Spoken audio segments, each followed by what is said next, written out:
ये भारतीय जनता पार्टी की सरकार इतनी कमज़ोर क्यों है कि उसके कानून को शफाक हो या कोई अपने हाथ में ले रहा है।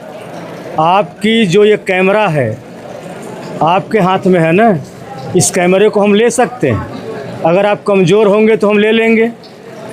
सच तो ये है कि बाबा मुख्यमंत्री उत्तर प्रदेश सरकार में लगातार 10 सालों से सांप्रदायिक और धर्म की जो राजनीति कर रहे हैं, उसके तहत उन्होंने एक शिकायत प्रकोष्ठ, गालीबाज प्रकोष्ठ बनाया है और उसका अध्यक्ष बना दिया ओम प्रकाश राजभर को।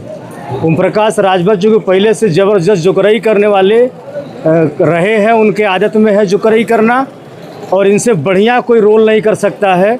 इसलिए ओम प्रकाश राजभर आए दिन इस तरह के जो भी तथ्यहीन बयान है वो बयान देते रहते हैं। उनके बयान का कानून व्यवस्था से, हमारे देश के नौजवानों से, हमारे देश के किसानों से, हमारे देश के जेनजी से, हमारे देश की महिलाओं से और बेटियों से कोई संबंध नहीं है।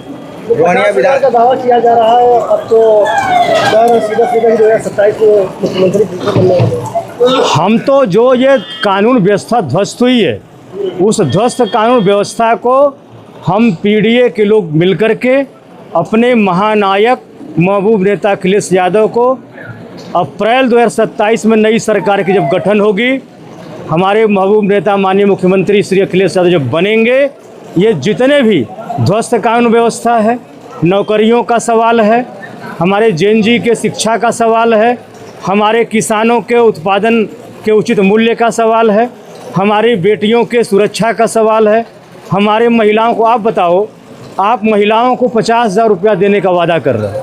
मुख्यमंत्री बोल रहे हैं कि हम 50,000 रुपया।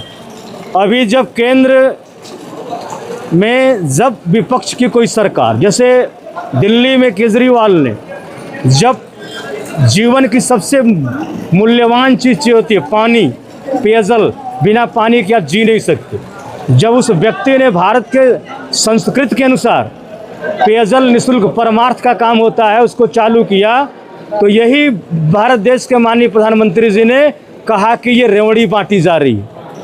मतलब विपक्ष बांटे तो रेवड़ी और आप बांटो। हमारी माताएं बहनें कह रही हैं कि हमको 50,000 नहीं चाहिए।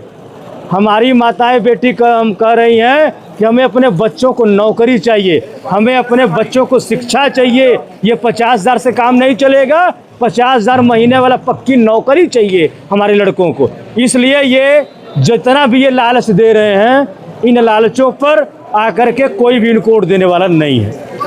पीडीए जन पंचायत के माध्यम से किस तरीके से आप लोग सारे कार्यकर्ताओं को इकट्ठा करना चाहते हैं? देखो, हम लोग 2024 से ही हमारा पीडीए समाज बहुत मजबूत हुआ है और उसमें और हम इन पीडीए चौपाल के माध्यम से उसमें एक सुई के नोक के बराबर भी छेद न हो। कोई बीजेपी की चूँकि चालबाज पार्टी है, इसके सब नेता चालबाज हैं, सुई के नोक के बराबर भी हम स्पेस नहीं छोड़ना चाहते जिससे कि वो डिवाइड एंड रूल कर सकें और हमारी सरकार बनने से रोक सकें। इसलिए हम लगातार पीडीए जन चौपाल के माध्यम से हम अपने भाईचारे को मजबूत करने का काम कर रहे हैं। सर, बनारस में 8 सीटों के लेकर के कैसे देख रहे हैं? हम 8 की 8 सीटें जीतेंगे।